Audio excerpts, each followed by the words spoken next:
I'm testing the audio. How's the sound coming through? You can raise your hand if you can hear me.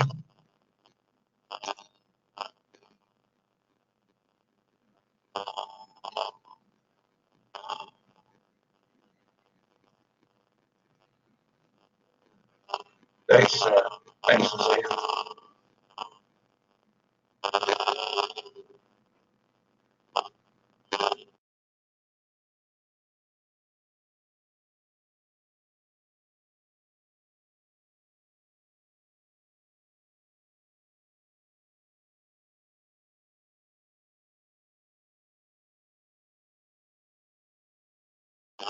All right.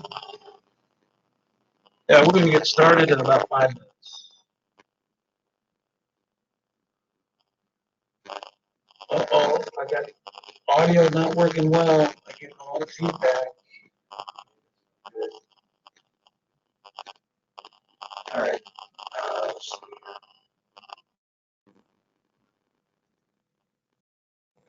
Let's see. How about, let me see. You're buzzing now? You're buzzing. You said buzzing.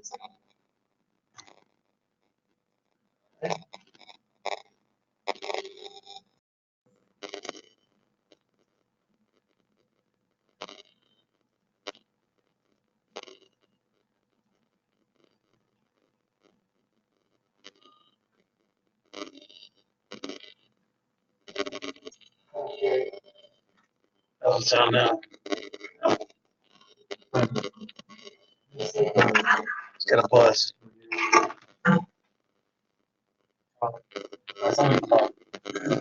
Yeah. Okay.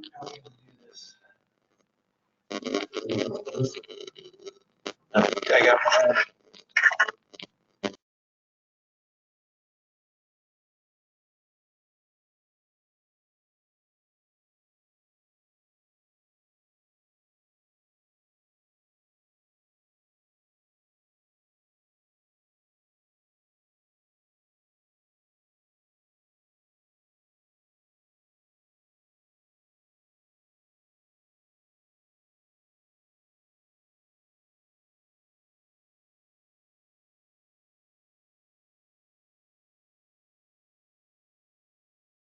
Put it down. What's the sound like now?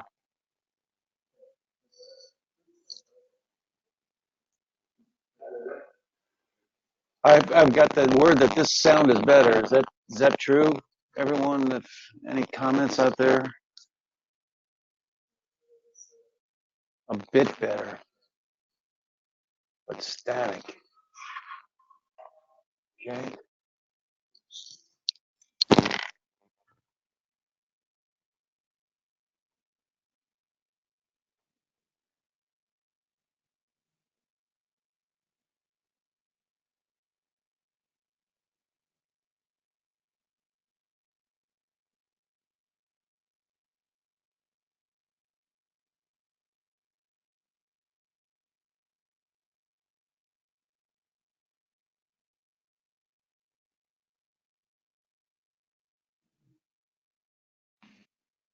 I'm going to test one more time. How's it sound? Testing on the sound. Okay.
People hear me now? All right. We're going to go with this audio. I might have trouble unmuting people, but we still have the questions. You can do it, and the chat feature. It just gets tougher to unmute. But let's get started. Thanks, everybody. Let me make sure everyone's viewing it. Okay, much better. All right, sound clear. Okay, hey, we got a good crowd here today. I do like to make these as interactive as possible, so I'll try to unmute people. If people have a comment, raise your hand. And let's see if I can get this. Figure out some of these questions. Okay. All right. I think the best point is to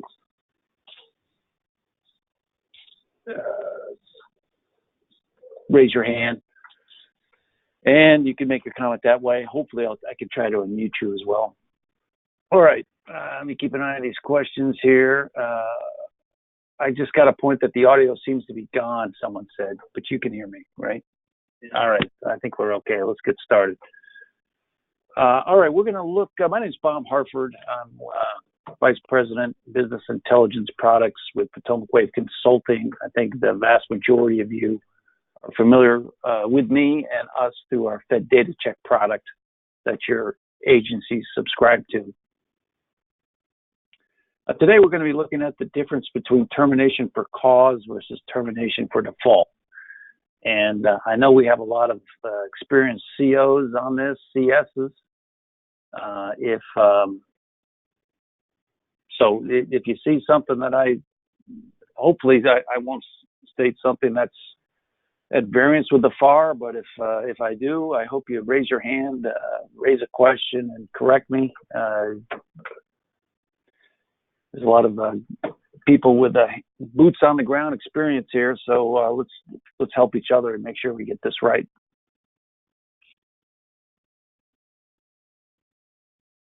Yeah, the agenda for today, we're going to be looking at the FAR references regarding termination for cause versus termination for default, and also something called the FAR Smart Matrix. Termination for cause versus default. Is there an actual difference between these two, or is it, they both result in the same effect for the vendor? They get a black mark on their record, and they no longer are working on the awards. But other than that, is there any real difference between the two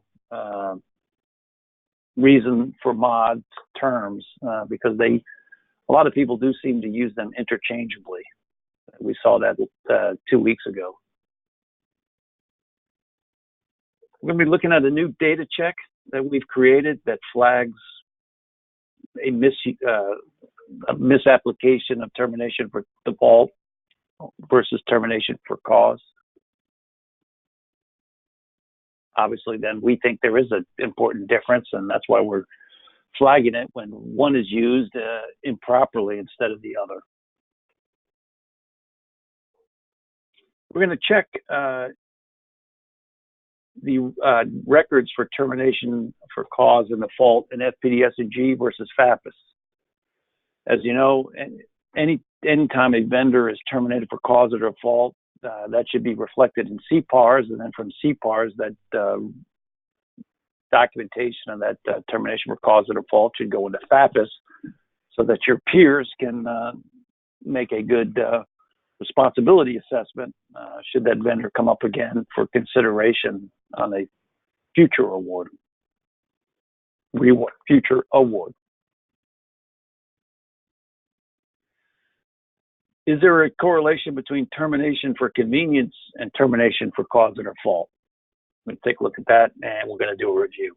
These colors, by the way, you'll see that the purple, I do these colors on purpose so that the slides that are tied to this agenda here, termination for cause or default, FAR references, FAR Smart Matrix, are also going to be in purple. So the color coding ties to the heading of each slide. Okay. I'm trying to make my questions a little bigger there. There we go. All right. Some term definitions. We're going to talk about a cure notice. Sure, all of you or most of you are familiar with that. It's a written notice to a contractor specifying the failure of performance, providing a period of 10 days or longer period is necessary in which to cure the failure. False negative, false positive. In this context, a false negative is a termination for cause or default that is in FPDS-NG, but it is not in FAPIIS. And I'll send out a link to the webinar we did two weeks ago. And well, actually, we're going to go through an exercise today. The statistic I had on that was 60% of the terminations for cause or default records in FPDS-NG for FY19 for civilian agencies were not in FAPIIS. So if you leave aside DOD, if you have, I think it was about 200 terminations for cause or default in FPDS-NG and FY19, therefore, if it's 60% are not in there, that means you would only have 80 in FAPIIS. Less than half of the terminations make their way from FPDS-NG through the system and into FAPIIS. So that's the false negative. False positive is when you have a termination for cause of default that is in FAPIIS, but there's no corresponding transaction in FPDS-NG. So you would be doing an assessment on somebody who would have a red flag in FAPIIS, but it would be a false positive, at least as far as the termination is concerned, that is not backed up by a FPDS-NG transaction.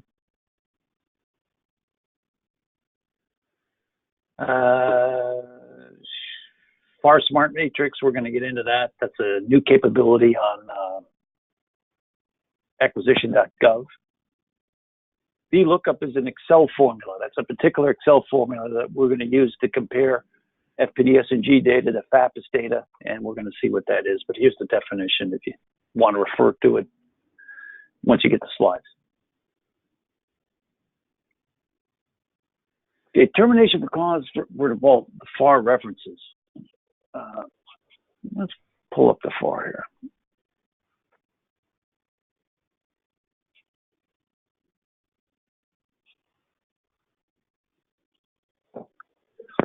So I'll go to acquisition.gov, browse the FAR. I'll go to Part 49, 0282.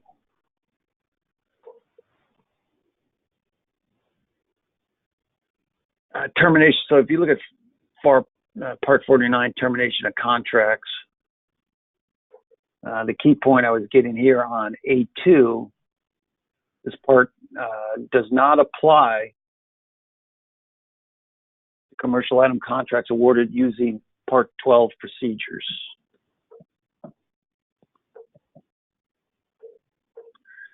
If you then come down to 49, so FAR Part 49 does not apply to awards for using commercial item procedures. What the heck? What exactly was that again? Not apply to commercial item contracts awarded using Part 12. And then the definition for termination for default is in FAR Part 49. 401A. Termination for default is generally the exercise of the government's contractual right to completely or partially terminate a contract because of the contractor's actual or anticipated failure to perform its contractual obligations.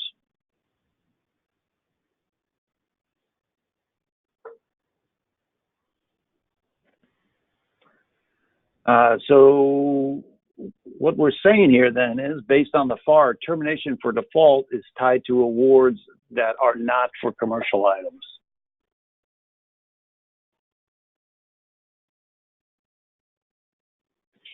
They said that, or if you want to even be more specific, it is not for awards for commercial items that use FAR Part 12. And these are the controlling clauses that, as we'll see, that get put into the contract to enable the government to terminate a contractor for default.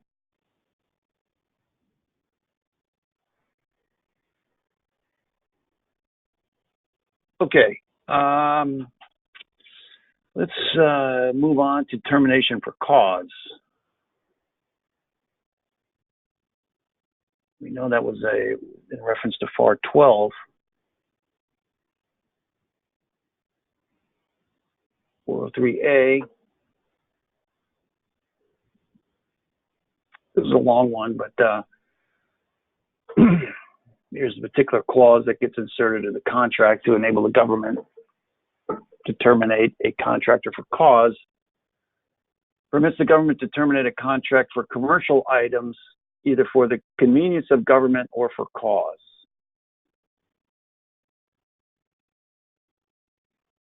And the other one I wanted to point out was this part here. Consequently, the requirements of Part 49, which we just looked at, do not apply when terminating contracts for commercial items, and contracting officers shall follow the procedures in this section. But here's an important point to keep in mind. Contracting officers may continue to use Part 49 as guidance to the extent that Part 49 does not conflict with the section in the language of termination paragraphs 52.2124. So here's where I'll try to unmute you or post your comments in a question via a question. Termination for cause does not have as many steps to go through, given that it's for commercial item and it's using FAR Part 12, than does non-commercial items using FAR Part 49, as we'll see. But now that's not to say that the contracting officer, you can't use 49 as guidance and follow some of the principles and recommendations in 49, but you don't have to. Okay. So there's the FAR references. We have established for default. Here's how we determine it. Someone could raise their hand and comment on this if they want.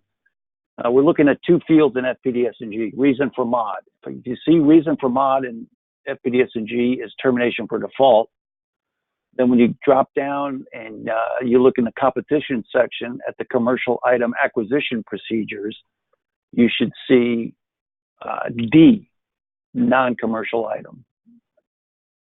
Similarly, if you look in reason for mod and you see termination for cause, then when you drop down to, I think it's the competition section, and you look at the commercial item acquisition procedures, you should see A, commercial item.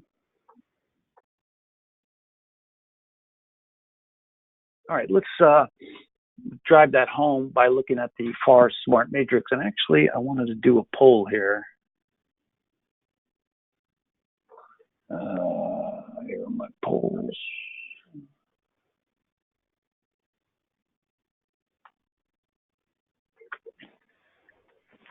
Have you ever used the FAR Smart Matrix in the course of determining what clauses to include in a contract?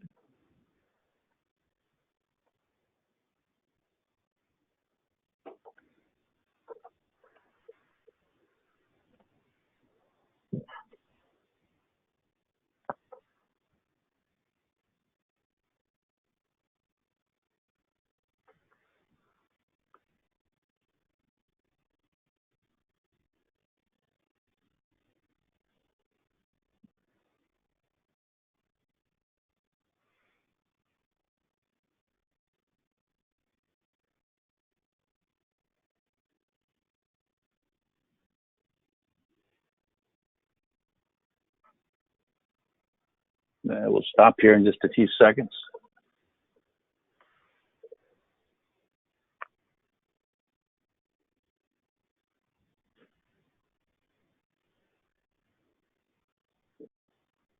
Okay, so it's about half, huh? About half have used it, half have not used it. So let's see if this is of interest to people, particularly those who have not used the FAR Smart Matrix.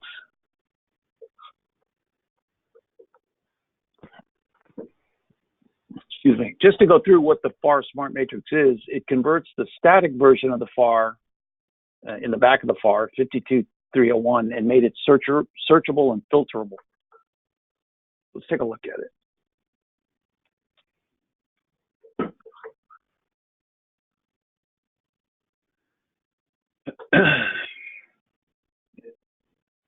Okay.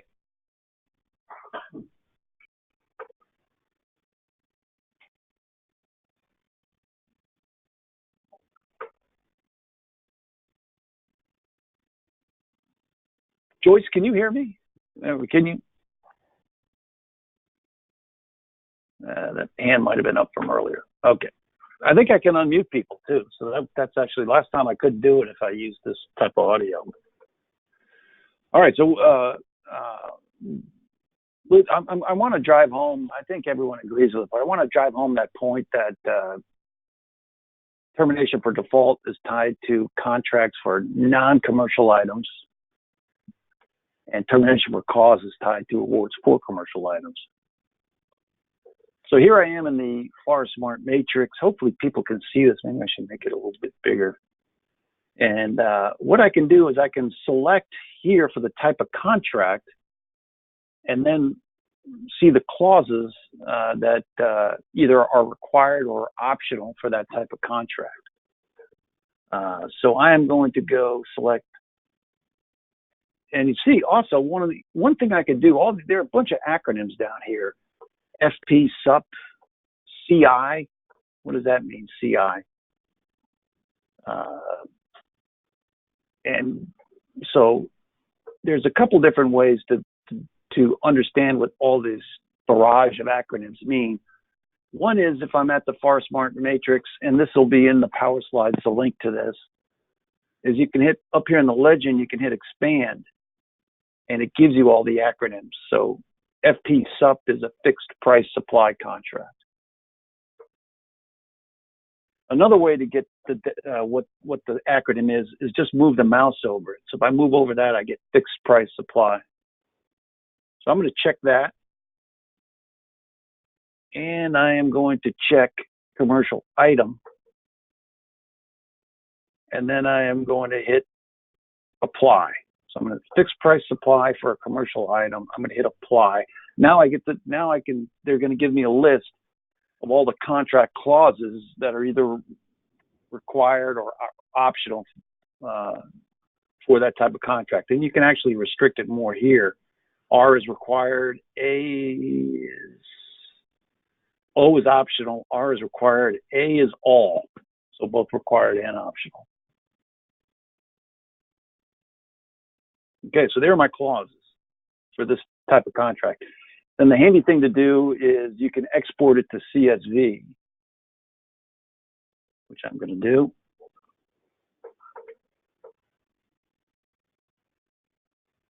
I'm going to upload that.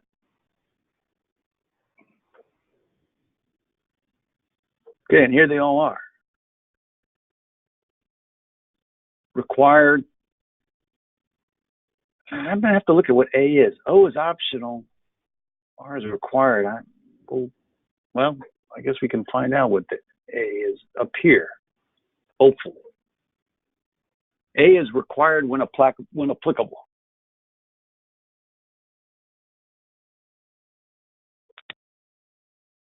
Okay, and we are going to be looking for, let's go take a look at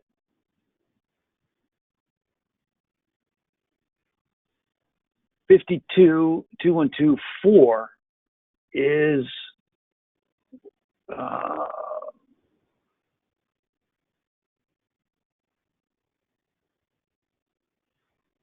required when applicable, I guess is it. Anyway, it's in there. You can see that when I went through fixed price supply for commercial item, it gave me this clause here, FY19 ARE. And if you go take a look at that in so far. Browse 52. My point is, when we're going to get there, it's going to show you that it's a termination for cause clause.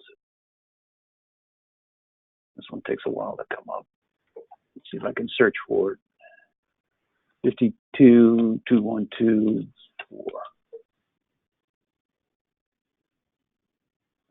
There. Come on.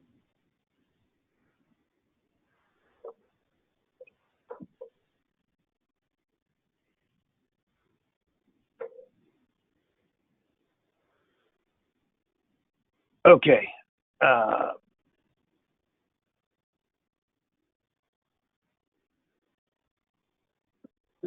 Let's see here. M. This is the section I'm looking for here. Well, I'm at J now. Here's M. Termination for cause. So the chain I showed there was the going to the FAR Smart matrix, checking that it's an award for a commercial item, gave me 52.212-4, 52-212-4. M is termination for cause.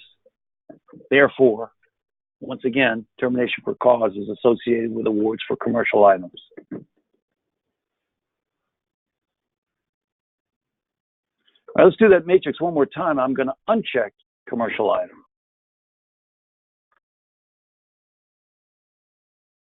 And hit apply.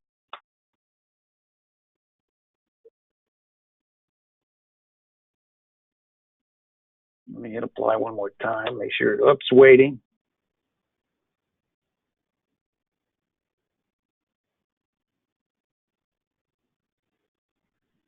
It's thinking.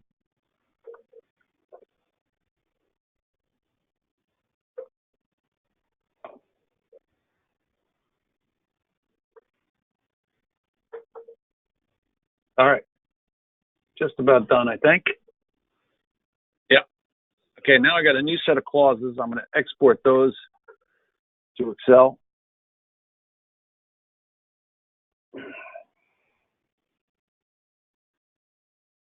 Try that one more time.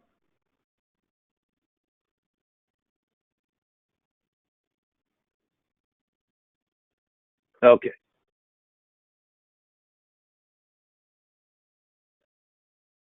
All right, let's open this one up.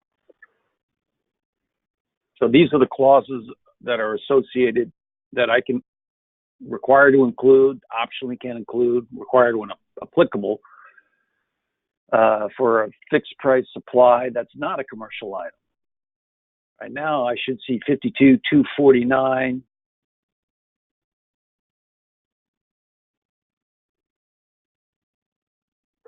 Here, look, there's one right there. 52.249-8 default. You can guess when we go there, it's going to say not termination for cause, it's going to say termination for default.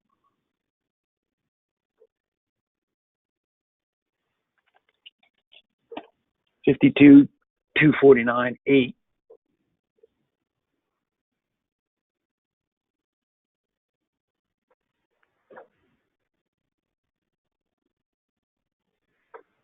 And one of the things, while this is thinking here, 52 takes a while to come up.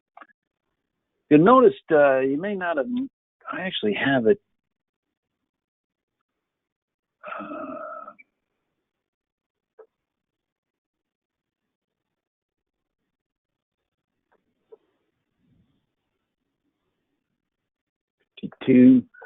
This one here, this was the clause for termination for cause. If you come down to the M section, M subpart, it's pretty small. I mean, it's a paragraph. So there's not a lot of, it leaves a lot of discretion to the CEO, not a lot of steps and hurdles to go through to terminate a award that's for a commercial item, as compared to what we're going to see for non-commercial item. Don't tell me if I'm bouncing around too quick, please let me know too. Hopefully my screen bouncing is, let's see if we can find it. 52, 249-8, 8.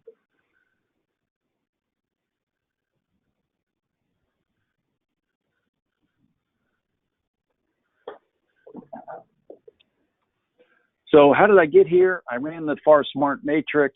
Initially, I had a firm, I had a supply fixed price checked. Originally, I had a commercial item checked. Then I unchecked it. I hit apply in the FAR Smart Matrix. That gave me all the clauses for fixed price for supply, non-commercial item. And then that gave me this clause as one that I either required to include or required when applicable, whatever the designation was for that. It's waiting to come up here.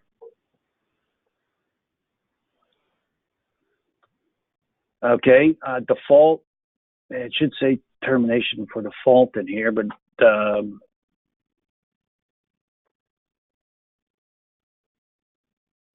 shoot, went away. Okay.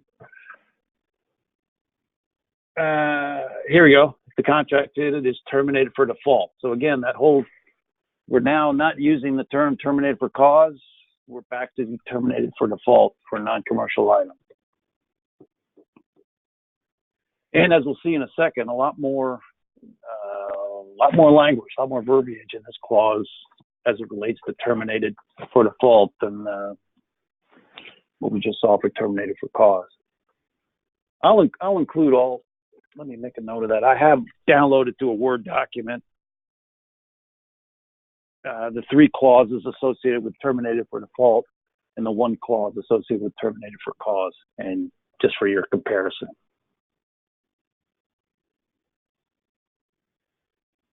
Okay. How about comments, questions? Does anyone want to raise their hand and elaborate on what I've just done? Okay, let me make sure I got my.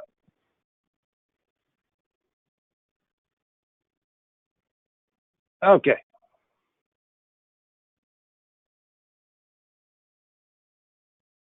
Let's see if anyone's got their hand up. We've got a lot of people on board today.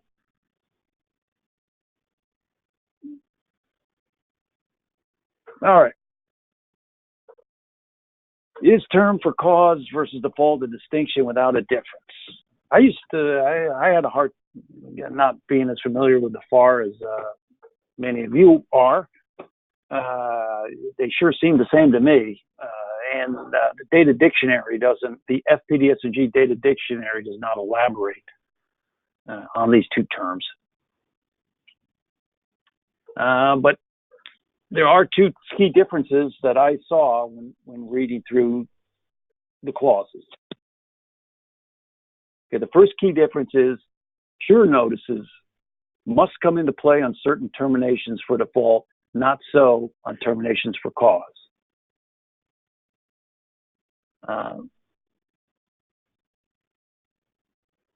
So we can take a look at a cure notice 49.60. Well, let me stop here. And before I get into cure notices, I want to do another poll. And that is,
Okay.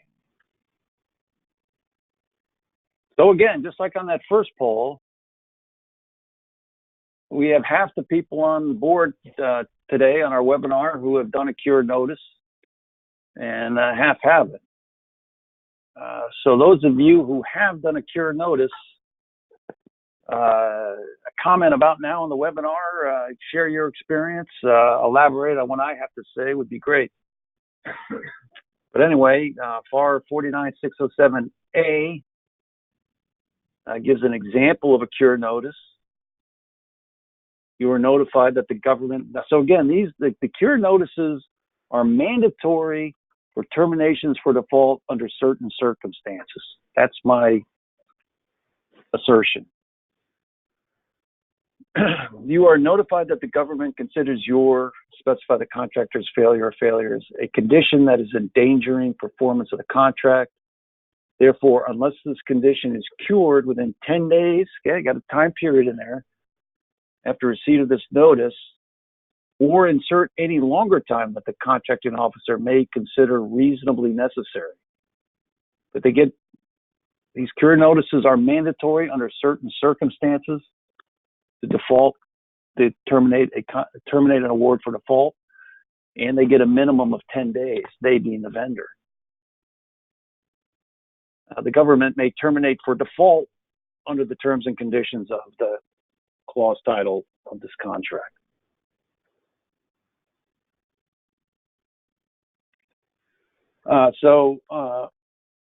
Under the terminate for default clauses in 52.249.8, which is one of the ones we just looked at, firm fixed for supply, and 52.249.9, there's a 10-day notice requirement under certain circumstances, such as contractor fails to make progress, so they're not keeping pace.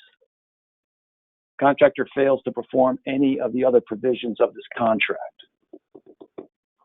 Let's look at 52.249.8.1I, which was my understanding was not required to give them 10 days.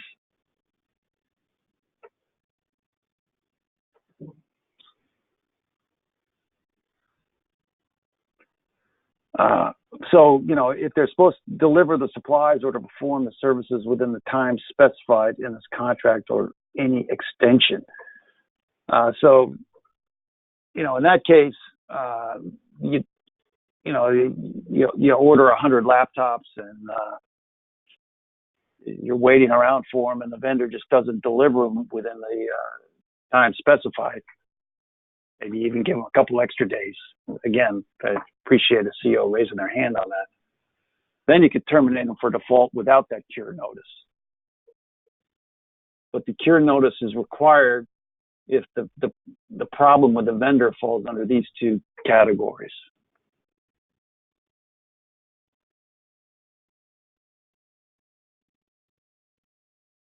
No such,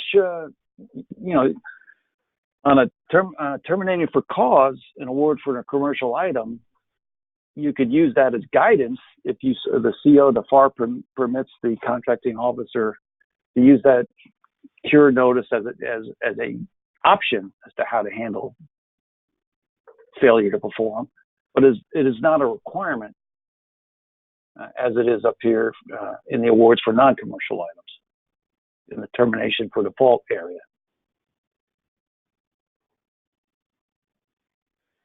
All right, I'm going to wait for those of you who've done a cure notice. You want to share your experience, or do you want to elaborate on what I just said?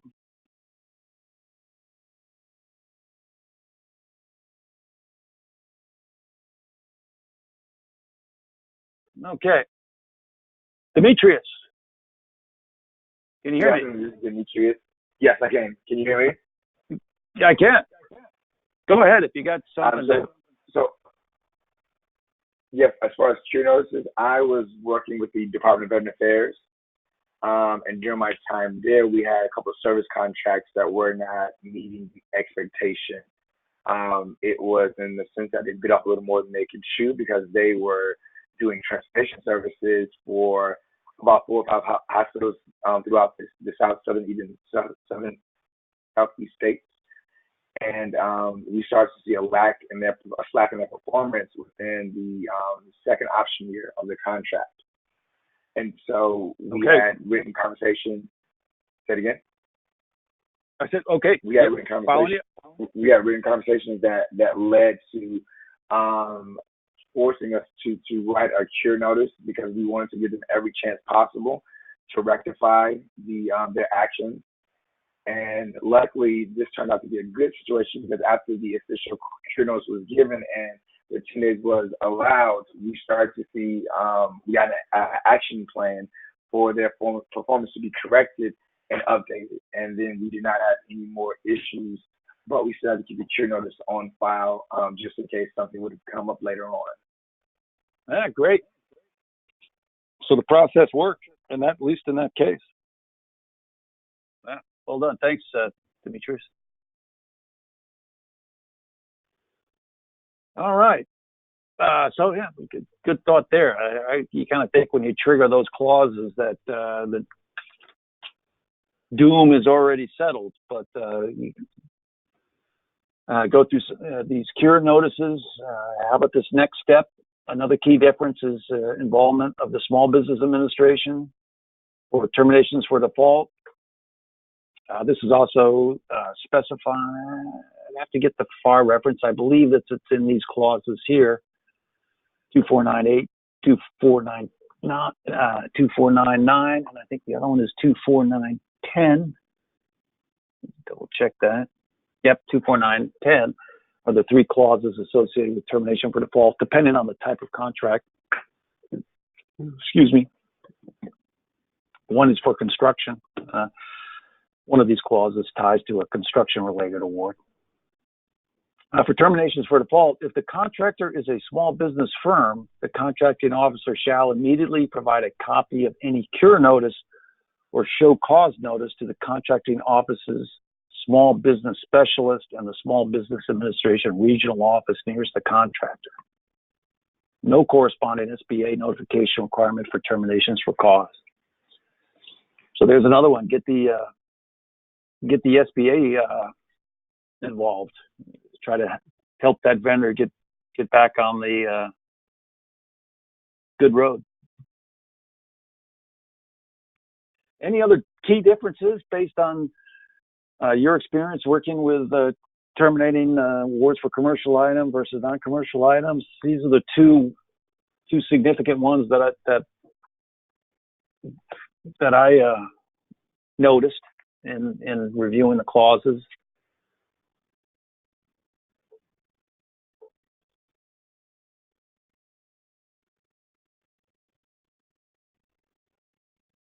Okay. So it's not just semantics. There's significant procedural differences between the two. The two terms reflect significant procedural differences on how you go about terminating a contract.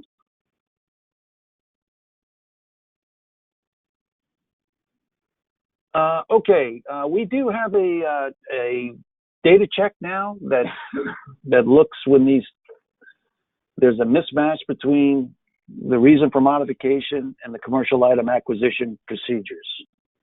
So let's take a look at one. I believe we have some people from agriculture. I know we're on based on the registration. Let's see if we take a look at them. So now, FedDataCheck, we automatically look through FPDS-NG transactions and we look for data quality problems, data inconsistencies. Field A says this, field B says that. Those two logically can't go together. So let's see how that concept applies in this case. Now I'm logging in. Imagine I am an Department of Agriculture user of FedDataCheck. I've logged into FedDataCheck.net. If any of you need credentials to get into FedDataCheck.net, you can send me an email.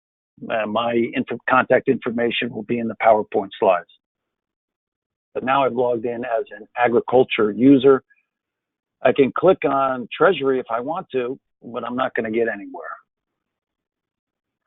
Since I'm an agriculture user, I'm going to have to click on the agriculture logo. Okay, so now I'm at the agriculture homepage. This aspect of FedDataCheck we're talking about is data quality. So I'm going to go click on data quality and then click on the data quality dashboard.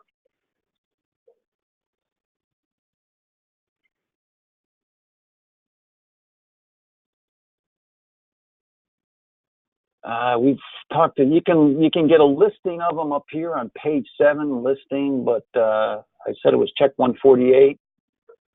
Since it is tied to commercial item acquisition procedures, I happen to know it was in that category. You can see these here. Let me just back up. We have about 105 data checks now, and we group them into small business related data quality checks, competition related ones. This one is commercial item acquisition procedures. That's the category we put it in. I'm going to click on check 148. And this should become clear once we take a look at the results.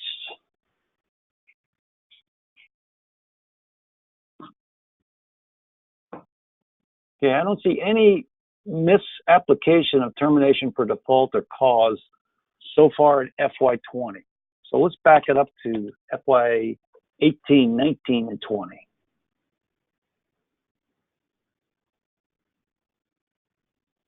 And hit apply, see what we get. You notice I had to change this filter out transaction before data check and NIT date to no. I'll talk about that in just a second. Okay, we got quite a few of them here. So here, this award was for a commercial item, and it was terminated for default. We said that doesn't go together. So let's drill out to FPDS-NG and take a look at it.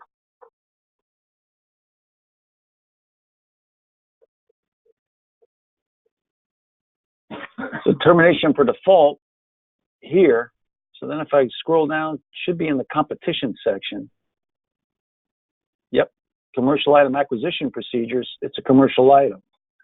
So that should be termination for cause, not default. If they did follow the requirements in FAR 49 with the cure notice and notifying Small Business Administration, you know, they could have done it just using that as guidance, but they didn't have to.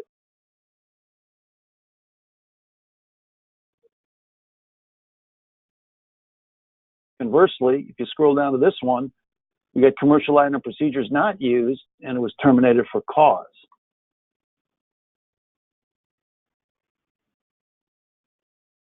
Terminated for cause. And I scroll down to the competition section here. Commercial item not used. Well, you can't just use that brief paragraph M. I don't think they did. I think they went through Part 49 procedures anyway. They just picked the wrong termination value here. That's what I suspect happened. But let's think it up. Let's, you know,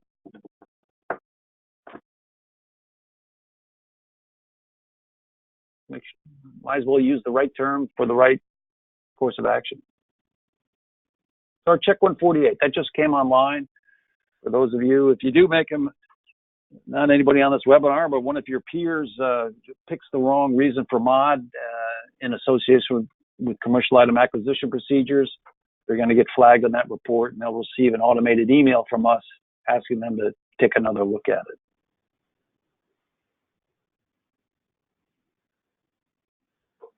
All right, I got 15 minutes here, and see how many more I got to go. I got 3 slides left,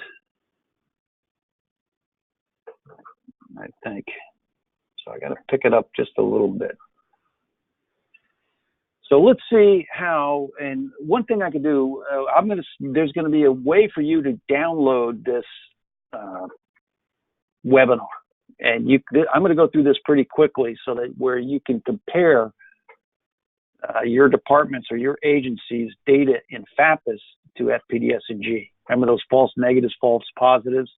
A lot of terminations for cause and default are in FPDS-NG, but they haven't made their way to FAPIIS.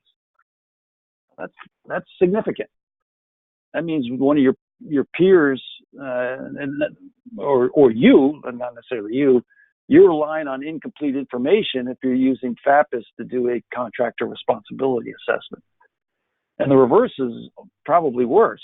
A vendor looks like they got terminated for cause of default in FAPIIS when in fact they didn't. But we're going to do the first one and watch me do it. And I've documented it here on these slides.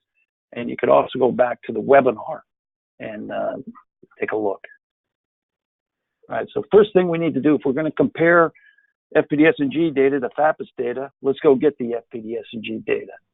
So I'm going to click on FPDS-NG,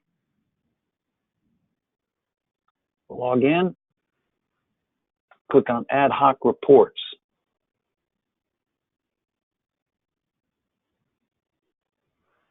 Okay. One of the best things to do is to create a new folder. I talk about that in the slides. So let's do it here. I'll just create a new folder, and I'll call it webinar test. Folders are a great way to keep these ad hoc reports organized. So I got a folder that I'm going to store my report in. I'm going to click new. I'm going to call this term for cause or default. All right, so now I got a name. All I want is the number of records as a metric. That goes into section 1. Section 2, this is all in the slides. You can review it in the webinar link. I want to get the department information, contracting department information, contracting agency information. Contract identification, all I want is the PID, and I want the ref PID.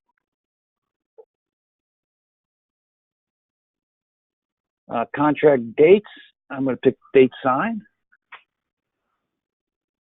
Transaction information, remember the two fields we said were in conflict. It doesn't know. Actually, I just want the reason for modification code, reason for modification description. Let's go ahead and hit save. Here's where you can, I hit save, here's where you can select that folder. That way, you know, just from experience, I've created so many of these things that it's hard to find them. Whereas if you use the folder,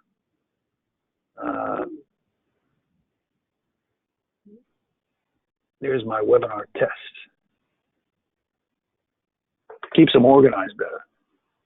So I got number of records is my metric, you'll see what that's going to come out to. I picked attributes. Here, now I'm going to have to filter the data. Otherwise, I would get everybody, DOD, all civilian. I don't want that. So I'm going to filter this for show values equal to. I know I did it for agriculture, and I'm running late, so I'm going to put 1200. Click add. So now my data is filtered just for agriculture. And I only want to pull out terminations for cause or default. So I'm going to go reason for modification description, show only, and I get to pick that. You see the select attribute values right here. I can click on that.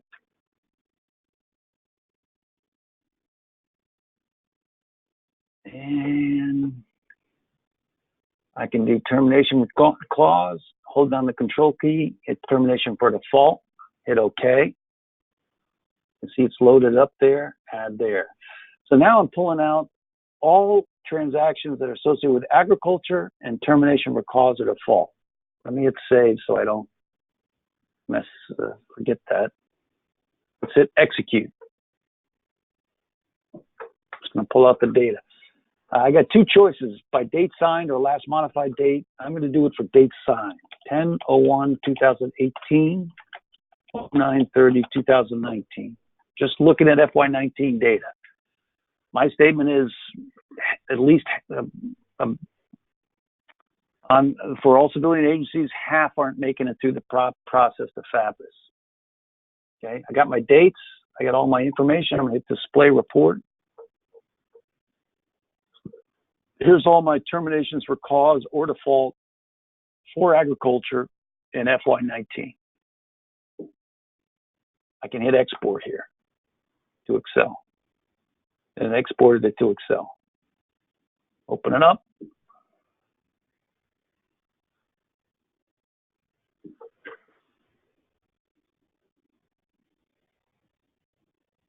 There we go. I got my PID. And I got the termination for reason here. So all of these should be in FAPIIS. Why is that? You got 3 days to get the data into FAPIIS. Once you terminate it for cause or default, and these were all done in FY19.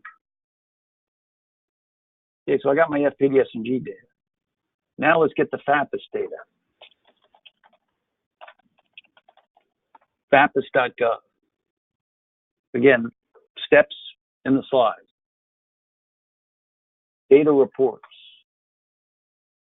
All FAPIIS records. Search. You couldn't possibly remember this just by looking at me. Look, or following me now. But I think that the slides are going to do it. Look at this. This is this is a little confusing maybe initially, but you got to wait a while here for this FAPIIS stuff to load. I can't get the FAPIIS data until that's finished. Okay, now you can see that finished. Now I can click on description and usage. And this opens up, and if I click here, I can get all the FAPIIS data, all the records in FAPIIS. So that's what I'm going to do. It's downloading here.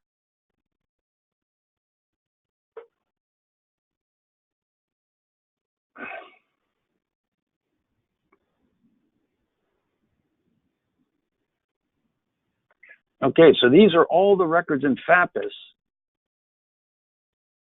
A lot of them representing termination for cause or default, some of them representing other things. But this has a contractor, a PID, a contract grant number right here. You can put that in yellow. Now, one way for me to look for discrepancies is I could do it one at a time. I could search for that PID and see if it made it over to here, and I could just go through it one at a time. That would be kind of laborious. So what's a better way? To use an Excel formula. It's called VLOOKUP. Again, in the slides. I'm going to do VLOOKUP. I'm going to look for that value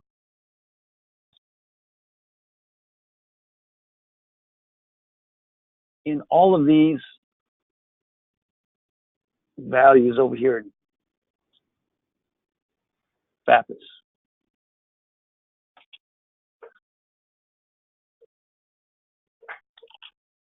I'm going to put one false. That just says I want an exact match. So if I see a PID number, let me just copy, and then I'm going to copy this formula down here.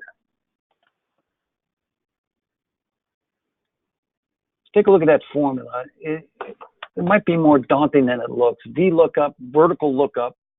Look for this value in this cell, E3, anywhere in that column in FAPIIS. Remember I highlighted the whole thing? And this one false means make it an exact match. It has to match not just the first 4, 5, 6 letters. It has to match the entire PID string in FPDS-NG to the entire PID string in the FAPIIS data that we downloaded. Okay, so this one is saying it didn't find it. So let's start with that one first. So I'm going to grab that PID. I'm going to go over to FPDS-NG and take a look at it. Okay, I got 2 transactions. If I click on T1, I got a termination for cause. That should be in FAPIIS. And it was done, you know, back in July, so months ago. Way more than the 3 days it takes. Red, orange, North America. So I grab that DUNS number, Now I can go over to FAPIIS and say, I'm about to make a new award to Red Orange. Let's do a contractor responsibility assessment, in part by looking at FAPIIS. Okay, they do have a termination for cause. They got one. I know there's one for agriculture. Is that the one? Nope. W, that's some sort of DOD one. So you did find one for them, but you didn't find them all. You know, maybe there are more out there. No as we went through the webinar last week, no terminations for cause of default are good. But if you got 2, 3, 4, 5, then you.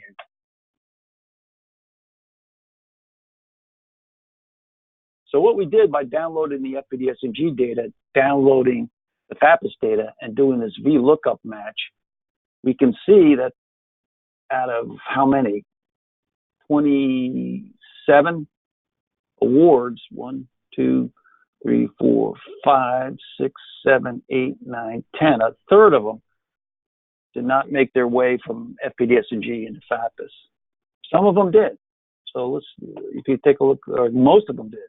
So agriculture is above average in this respect. On this one, if you look at this PID,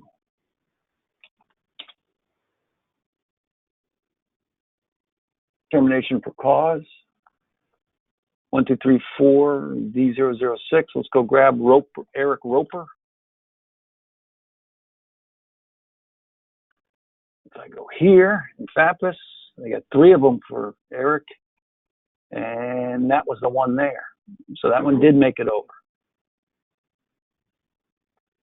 D006, same one there. So that was a lot. I know I went through that quickly, but I think I gave you some good instructions, and I'll send you the link on this webinar to go through that yourself. Any questions or comments? Slides will be sent out a little bit later today. I'm running out of time.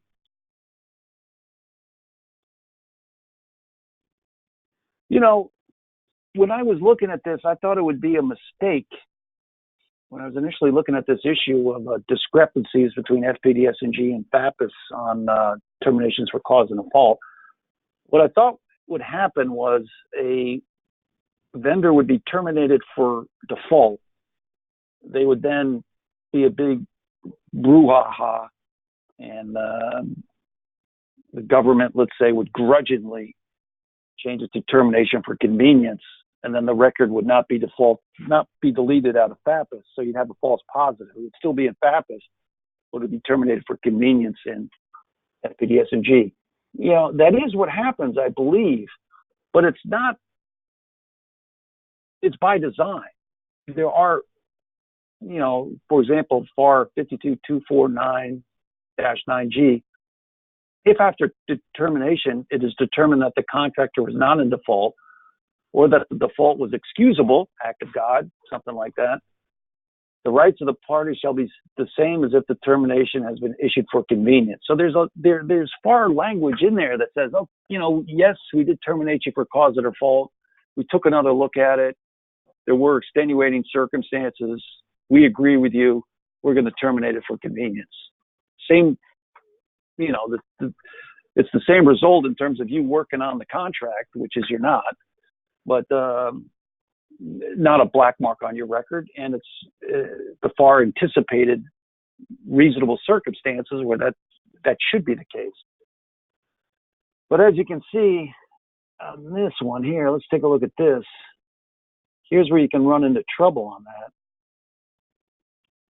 And this is the last slide before the review. So if you can give me just one more, just a couple of minutes over, I'd appreciate it. So if I go into FAPIIS on this one, let's go into FPDS-NG first. Okay, I got 13 Federal LLC, terminated for convenience. Not cause of default, convenience. Let's go check that DUNS number, INP 00315. in FAPIIS, they got a termination for cause, and it's the same record. So that had to be what happened there. It was initially terminated for cause. There were extenuating circumstances. The CO reviewed it along with the vendor and did conclude that termination for convenience was the better solution. But they forgot to go back to FAPIIS and delete the record.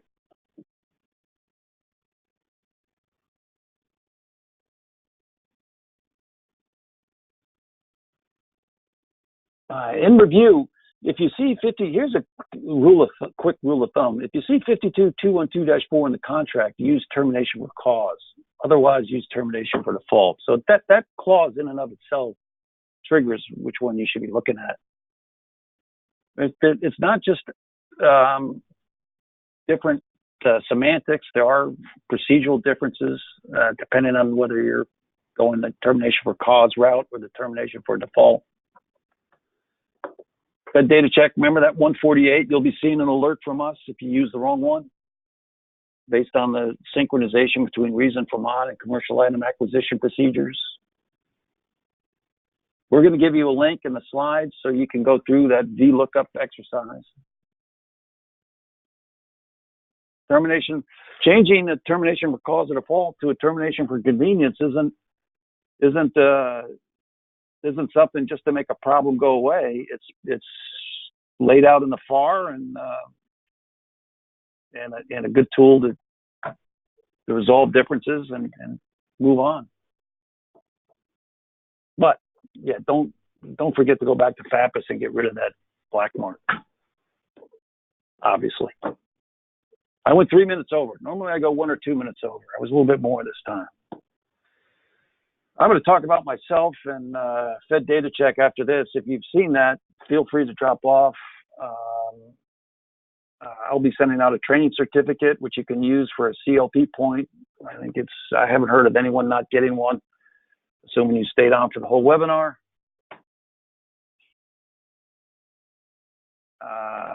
That's it, everybody. Thanks for staying on, and thanks for staying a little bit over with me.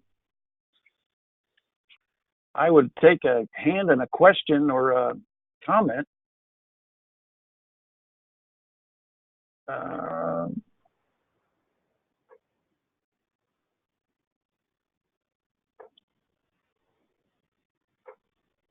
No. Okay. Could you hear me, by the way? Yes. All right. Okay. Contact information, that's in the slides, Linda. What happened? Audio hopefully was okay. Slides will be sent out soon. All right. Here's our staff. Myself, Brian Yost, Keith Langley, both been with us a long time. We just have a new employee we're excited to have on board last week or so. He's actually been with the company a long time, but now he's with our team. It's Brian Farrell. We're thinking of a new title form. I came up with that one. Here's our contact information. We were pleased to recently win an industry award. I keep saying I'm going to update that FedDataCheck YouTube channel, but I have not in a long time. Maybe these next couple of weeks I will. You saw a little bit of FedDataCheck. I ran that new data check number 148. We automatically flag FPDS-NG transactions. If there's a discrepancy, the following day we send the CO, CS an email laying out the discrepancy and how to correct it. That's one of the things we do. We automate the annual verification and validation review for OFPP. We have a automated contractor responsibility assessment report. You just email us the DUNS number. So you send an email to vendorreport@fedDataCheck.net. Put the DUNS number in the subject line.